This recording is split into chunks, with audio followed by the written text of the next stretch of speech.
আসসালামু আলাইকুম রহমতুল্লাহি ওয়া বারাকাতুহু। সম্মানিত দর্শক, খুব সংক্ষেপে যা বলতে চাই তার একটা ইন্ট্রো দিয়ে নেই। শেখ হাসিনাকে ক্ষমতায় রাখা, আওয়ামী লীগকে ক্ষমতায় রাখা, এটি ভারতের প্রথম পছন্দ, প্ল্যান এ। গণ অভ্যুত্থানের শেখ হাসিনার পতন হবে, সামরিক অভ্যুত্থানের শেখ হাসিনার পতন হবে, এমনকি শেখ হাসিনা যদি সপরিবারে নিহত হন, সেক্ষেত্রে আওয়ামী লীগের স্বার্থ রক্ষা করা, ভারতের স্বার্থ রক্ষা করা, এই ব্যাপারে ভারতের যে পরিকল্পনা, লিখিত পরিকল্পনা, এটিকে বলা হয় প্ল্যান বি। প্ল্যান বি যদি ব্যর্থ হয় তাহলে তারা প্ল্যান সিতে যাবে। এই মুহূর্তে বাংলাদেশে যা কিছু ঘটছে তার একটা বিরাট অংশ ভারতীয় প্ল্যান বিতে ঘটছে। ভারত জানে যে কোথায় ডাকাতি হওয়ার সম্ভাবনা আছে, কোন কোন পয়েন্টে আগুন দেওয়ার সম্ভাবনা আছে। তো এই কাজ করার জন্য খুব বেশি কিছু করার দরকার নাই। তো যেমন ধরুন, একটা জেলার শহরে আগুন দেওয়া হবে, তো সেখানে এসপি সাহেব জানলেন, ডিসি সাহেব জানলেন, আর 4-5 জন লোক এই টোটাল বিষয়টা প্ল্যান করলেন। জনতা উন্মত্ত, খোলা জনতা আর উন্মত্ত রাগত জনতা বারুদের মতো জ্বলছে। হঠাৎ করে একজন লোক বললেন যে চলো অমুক বাড়ি আক্রমণ করি, দেখি। লোকজন কোনো চিন্তা করবে না, সঙ্গে সঙ্গে দৌড় দেবে। আর যে প্ল্যান করে যারা দাঁড়িয়েছে তাদের 1-2 জন বাড়িতে আগুন দিয়ে দিল। তারপরে শেষে সাধারণ মানুষ উত্তেজনার ভিতরে ঢুকে তাণ্ডব চালালো। কে বিএনপি, কে জামাত, ডাজ নট ম্যাটার, সবাই দেখলো যে আগুন লাগছে, বাড়ি লুটপাট হচ্ছে। আমাদের দেশে এই যে 32 নম্বর বঙ্গবন্ধু ভবন, এই ভবনে আগুন দেওয়া হলো। আপনি বলেন তো, বিএনপির কোনো লোক স্বপ্নে 32 নম্বর আগুন দেবে এই কথা কখনো বলেছে, কল্পনা করেছে? পাকিস্তানের জমানাতে 75-15 আগস্টের পর এই ভবনে আগুন লাগানো হয়নি। হঠাৎ করে এখানে আগুন লাগানো কেন হলো? কেন হলো? তো এইরকম ঘটনা। মাশরাফি বিন মুর্তজার বাড়িতে আগুন লাগানো হয়েছে। কেন আগুন লাগানো হয়েছে? বিকজ তার বাড়িতে আগুন লাগানো হলে সারা দুনিয়া তোলপাড় হবে, সবাই জানবে যে এইভাবে বাংলাদেশে আগুন লাগানো হচ্ছে। এখন মাশরাফি বিন মুর্তজা বা সাকিব আল হাসান তারা স্বৈরাচারীর সহযোগী, এটা বিষয় আসবে না। বিষয় আসবে যে এদের মতো লোক। এখন বাংলাদেশে ধরেন ডক্টর ইউনূস সম্পর্কে আওয়ামী লীগ যত কথাই বলেছে, সারা দুনিয়াতে বিশ্বাস করেনি। সারা দুনিয়া বলেছে একজন ভালো মানুষকে, এই ওয়ার্ল্ড ফেমাস একজন লোককে এই কাজ করা হয়েছে। কিংবা আমরা বাংলাদেশে বসে ইমরান খানকে কি মনে করছি? দেবতা। কিন্তু তার নিজের দেশে তিনি যতই অজনপ্রিয় হন না কেন বা সামরিক শাসকদের কাছে যতই হন না কেন, সারা দুনিয়ার সহানুভূতি কিন্তু ইমরান খানের পক্ষে। এখন এই যে বাংলাদেশে যে তাণ্ডবগুলো চলছে, সেই তাণ্ডবের ফলে যে স্থাপনাগুলোতে, সরকারি স্থাপনাগুলোতে আগুন লাগছে, এবং খুব গুরুত্বপূর্ণ সেন্সিটিভ বিষয়গুলো, যেমন রাজশাহী বরেন্দ্র জাদুঘর, এ কিন্তু ঢাকা যে জাদুঘর রয়েছে, এই জাদুঘরের চেয়েও কিছু কিছু ক্ষেত্রে গুরুত্বপূর্ণ রাজশাহীর বরেন্দ্র জাদুঘর। কেন? ওই অঞ্চলকে কেন্দ্র করে 1000 বছর ধরে এই বাংলার সাহিত্য, ইতিহাস, রাজনীতি আবর্তিত হয়েছে। এই যে মানে ওখানে যে চাঁপাইনবাবগঞ্জের যে ছোট সোনা মসজিদ, ওই এলাকাতে আলাউদ্দিন হোসেন শাহের রাজধানী ছিল। আপনাকে জানেন যে হোসেন শাহী বংশের রাজধানী কোথায় ছিল? গৌড় কোথায় ছিল? পাহাড়পুর কি? এই জিনিসগুলো আপনাকে জানতে হবে। অতীশ দীপঙ্কর কোন জায়গার প্রিন্সিপাল ছিলেন, কত শত বছর ধরে সভ্যতার পাদভূমি ছিল, এই জিনিসগুলো এই বরেন্দ্র জাদুঘরে আছে। এবং একটা সময় মুর্শিদাবাদ এবং চাঁপাইনবাবগঞ্জ এই এলাকাকে কেন্দ্র করে সেই নবাবী আমলে, মানে মূলত যখন সম্রাট জাহাঙ্গীর এই ঢাকাকে রাজধানী করলেন, এই অল্প সময় ছিল, ঢাকা রাজধানী ছিল খুব অল্প সময় মুঘল আমলে।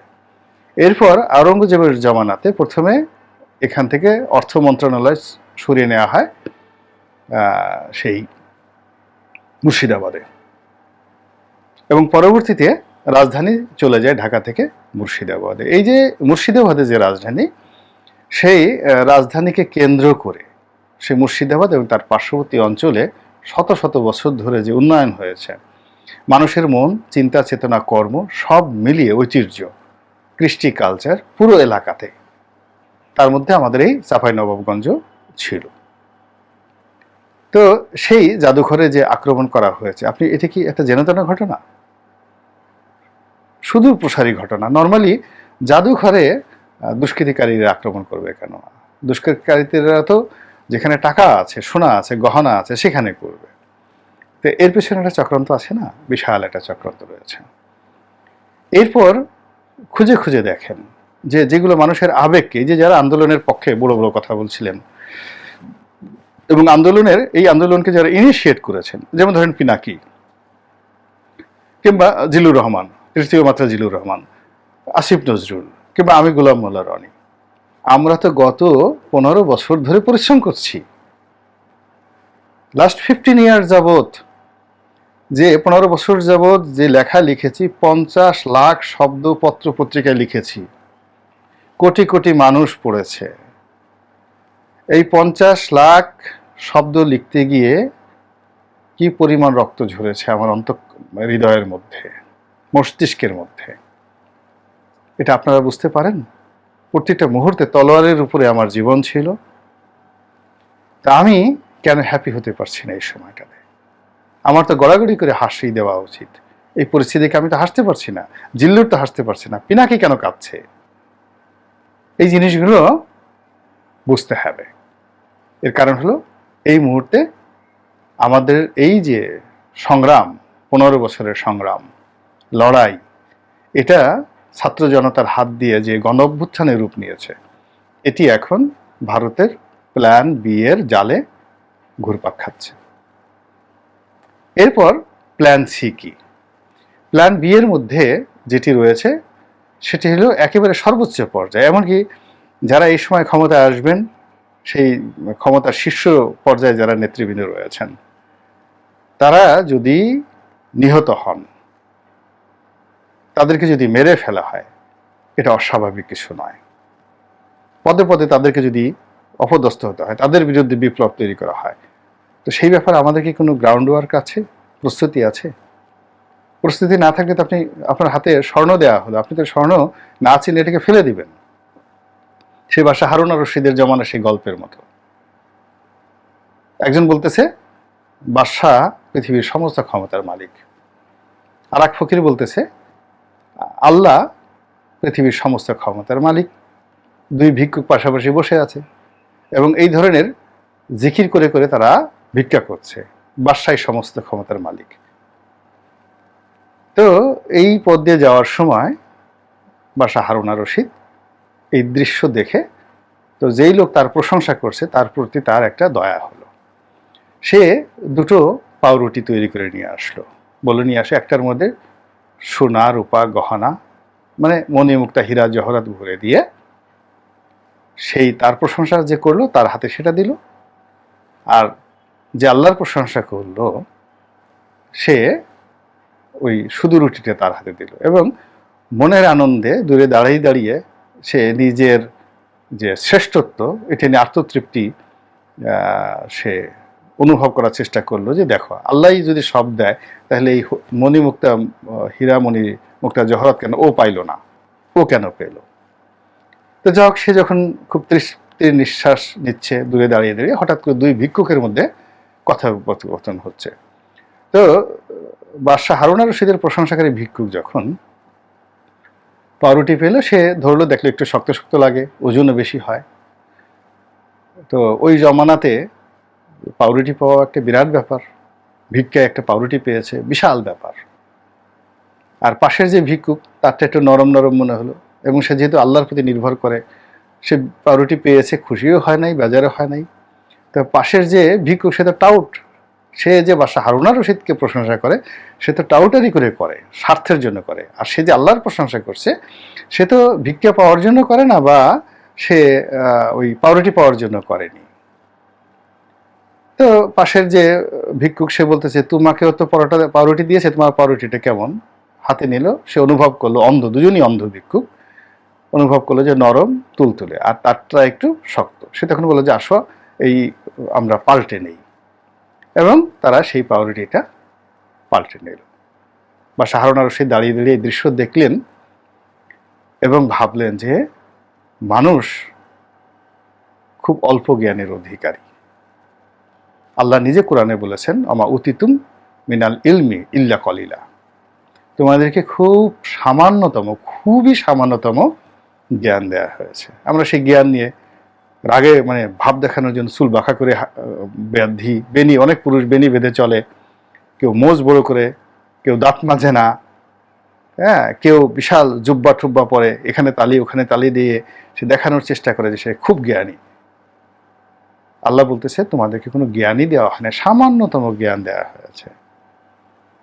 এখন আমরা সেই সামান্য জ্ঞান দিয়ে যদি এই ভারতের প্ল্যান বি যেটা চলছে সেটাকে মোকাবেলা করতে না পারি, তাহলে প্ল্যান সি এর যে ভয়ঙ্কর রূপ,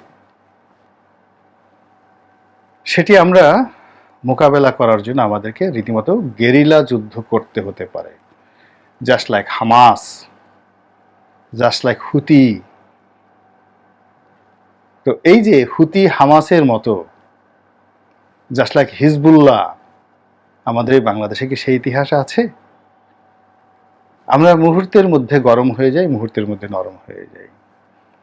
প্ল্যান সি, ভারত যদি এখানে সৈন্য সমাবেশ করে, আক্রমণ করে, গেরিলা যুদ্ধ ছাড়া আমাদের এখান থেকে আর রক্ষা পাওয়ার কোনো উপায় নেই। তো কাজেই ওই যে সজীব ওয়াজেদ জয়, সাবেক প্রধানমন্ত্রীর পুত্র, আপনারা তাচ্ছিল্য করবেন না। সে বাংলা বলতে পারে না, এর কারণ হলো তার জন্ম ৭১ সনে, বোঝার চেষ্টা করেন, ৭৫ সনে তার বয়স ৪ বছর। তো এই পুরো সময়টা তিনি দেশের বাইরে থেকেছেন। জন্মের পরে ভাষা শেখার পর সামান্য বাংলা শিখেছেন, এরপর তিনি দিল্লিতে থেকেছেন, এরপরে আমেরিকা গিয়েছেন। সো তিনি ইংরেজি বলেন এবং হিন্দি বলতে পারেন, ভালো বাংলা বলতেও পারেন না, বাংলা বুঝেন না। চলার জন্য এই আমরা যখন বাংলা বলি তখন সে শুনেন এবং সেটাকে প্রথমে সে ইংরেজিতে অ্যাকসেপ্ট করেন এবং বাংলায় অনুবাদ করে তার ব্রেইন যখন জবাব দেয় এলোমেলো, ইংরেজরা যেভাবে বাংলা বলে ঠিক ওইভাবে সে বাংলা বলে। তার সেই কথা শুনে আমরা অনেকে হাসি, কিন্তু বোঝার চেষ্টা করুন, পৃথিবীর সবচেয়ে নামকরা ইউনিভার্সিটি হার্ভার্ড থেকে তিনি গ্রাজুয়েশন করেছেন। হার্ভার্ড থেকে গ্রাজুয়েশন করেছেন। ঢাকা বিশ্ববিদ্যালয়ের একজন ছাত্র যেমন বাংলাদেশে খুবই গুরুত্বপূর্ণ, বিশ্বের প্রেক্ষাপটে Oxford graduate, Cambridge graduate, Harvard graduate, Yale university graduate, তারা টপ র্যাঙ্কিং। ওখানের একটা ঝাড়ুদারের যে জ্ঞান গরিমা রয়েছে, এটা আপনারা সাধারণ কল্পনা করতে পারবেন না। তো সেই সজীব ওয়াজেদ জয় যে বক্তব্য দিচ্ছেন, এটাকে নিয়ে তুচ্ছ তাচ্ছিল্য না করে বরং এটাকে কগনিজেন্সে নেন। প্রথমে তিনি বললেন যে তার মা রাজনীতি করবেন না, রাজনীতি ছেড়ে দেবেন। তারপর তিনি বললেন যে আমরা রাজনীতি করব, আমরা ছেড়ে যাব না আওয়ামী লীগের নেতাকর্মীকে, আমার মা আবার আসবে, আমরা বসতে চাই, গণতন্ত্রের স্বার্থে নেগোসিয়েশন করতে চাই, কেবল আমাদের উপর যে আক্রমণ করা হচ্ছে এটা বন্ধ করা হোক, আওয়ামী লীগের উপর যে আক্রমণ করা হচ্ছে এটা বন্ধ করা হোক। এটাকে তিনি একটু জাস্ট, যেহেতু বাংলা জানে না, তিনি বলছেন এই জঙ্গি হামলা বন্ধ করা হোক আমাদের উপর, মানে এটা বাংলা না জানার কারণে, কিন্তু বক্তব্যটা হলো আমাদের উপর যে আক্রমণ করা হচ্ছে এটা বন্ধ করা হলেই আমরা রাজনৈতিক সমঝোতায় বসতে চাই, রাজনৈতিক আলোচনায় বসতে চাই। এবং বাংলাদেশে এখনো আওয়ামী লীগের হাজার হাজার লোক আছে ক্লিন ইমেজের, যারা রাজনৈতিক সমঝোতার ডাক দিলে আপনি সেই ডাক অস্বীকার করতে পারবেন না। তো হোয়াট ইজ দ্য মেসেজ?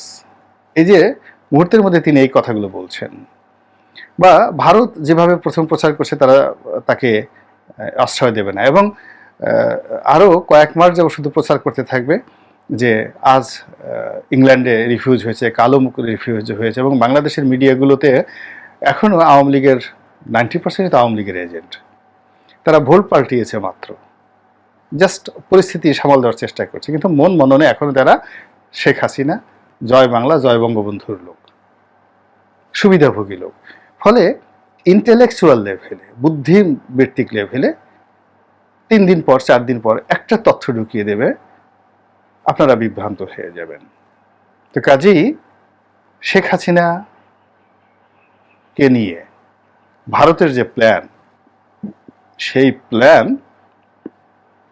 সেই দিনই মানে যাকে বলে বন্ধ হবে, যেদিন একটা গণতান্ত্রিক পদ্ধতিতে নির্বাচন হবে।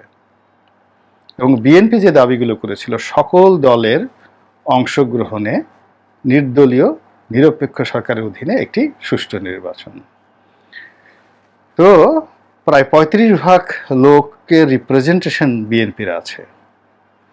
জামাতের যদি 10% লোক ধরেন, 45% লোককে অ্যাভয়েড করে আওয়ামী লীগ কি টিকতে পেরেছে? 2014 থেকে 2024 এই প্রায়